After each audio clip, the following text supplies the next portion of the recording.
सोचो तुम एक नॉर्मल इंसान हो, सिर्फ एक छोटी सी गलती करते हो और फिर तुम्हारी ज़िंदगी हमेशा के लिए अंधेरे में फंस जाती है।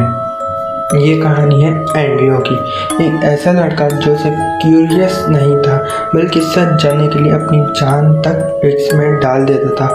ग्रैनी के घर में जो स्केलेटन तुम देखते हो वो सिर्फ हड्डी नहीं, वो एंड्रयू है, एक अधूरी कहानी। एंड्रयू एक 22 साल का लड़का था, तो वह एडवेंचरस थोड़ा जिद्दी। उसको अबंडेंट हाउस एक्सप्लोर करना पसंद था, यूट्यूब के लिए वीडियोस बनाना और मिस्टीरियस सॉल्व करना उसका पैशन था।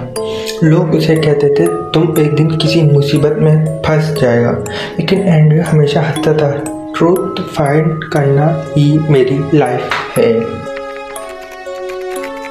एक दिन एंड्रयू को एक पुराने घर के बारे में पता चला, जंगल के बीच में एक क्रीपी सा घर। लोग कहते थे वहाँ कोई रहता था, लेकिन इंसान नहीं। एंड्रयू के लिए बस इतना सुनना काफ़ी था, ये परफेक्ट कॉन्टैक्ट है, और वही उसकी सबसे बड़ी गलती बन गई। जैसे ही एंड्रयू घर के करीब पहुँचा, उसकी कार खराब हो गई एंड जंगल में वाइल्ड एनिमल्स की आवाज़ उसको बहुत डरा रही थी। एंड उसने अपना कैमरा ओपन किया एंड एक्सप्लोर स्टार्ट। एंड इसको एक ओल्ड घर दिखता है, वो खरीद जाता है एंड उस घर के अंदर जाता था। दरवाज़ा अपने आप बंद हो गया, उसका कैमरा हिलने लगा, सांसें तेज हो गई और फिर अंदर से एक आवाज़ आई,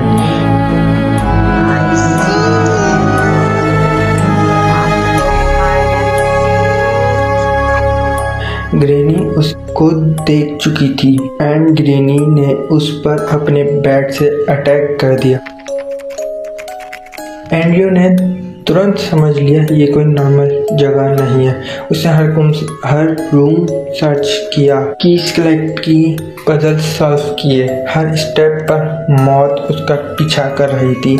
एक दिन वो ऑलमोस्ट एस्केप कर गया था, बस एक लास्ट लॉक, लेकिन क्रैक उसके हाथ से गलती से कोई चीज़ गिर गई और ग्रैनी बिल्कुल पीछे खड़ी थी। ग्रैनी ने एंड्रयू को पकड़ लिया, लेकिन उसने क्रॉसबो से उस पर शूट कर दिया एंड ग्रैनी 2 मिनट के लिए बेहोश हो गई एंड वो फौरन बेसमेंट में भागा। वहाँ एक छोटी सी जगह पर बैठ गया एंड लेटर लिखना स्टार्ट कर दिया।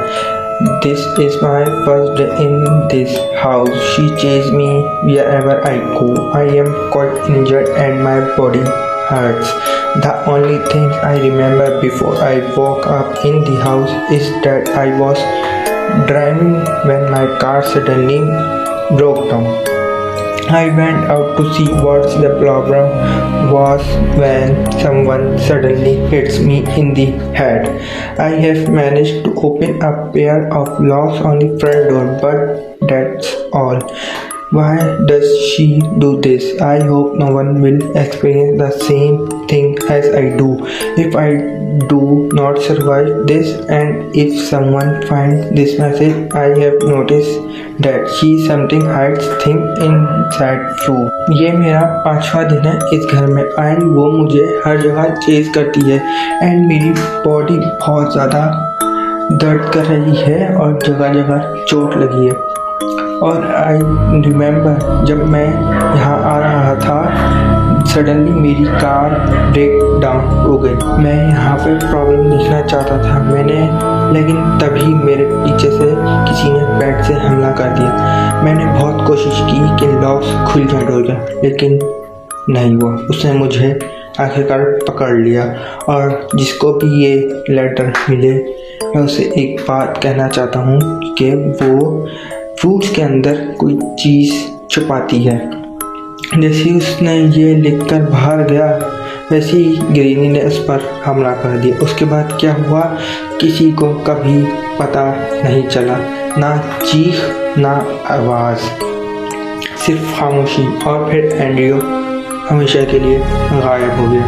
सालों बाद लोगों ने उस घर के एक कोने में एक स्केलेटन देखा, वही स्केलेटन जो आज तुम गेम में देखते हो। वो एंड्रियो था, उसकी बॉडी धीरे धीरे खत्म हो गई, लेकिन उसकी रूह अब भी वहाँ फंसी हुई है। कहते हैं अगर तुम ग्रेनी के घर में उस स्केलेटन के पास जाओ, कहते हैं अगर तुम ग्रेनी के घर में जाओ एंड वो लेटर मिले तो समझ जाना ये कोई और नहीं बल्कि एंड्रियो है एंड स्केलेटन भी एंड्रियो का है। तो क्या तुम एंड्रियो की तरह क्रेस्टी के चक्कर में फंस जाओगे या तो उस घर से जिंदा निकल पाओगे। चैनल को सब्सक्राइब करके बेल आइकन दबा दो ताकि ऐसी मस्त स्टोरीज देख पाओ। बाय।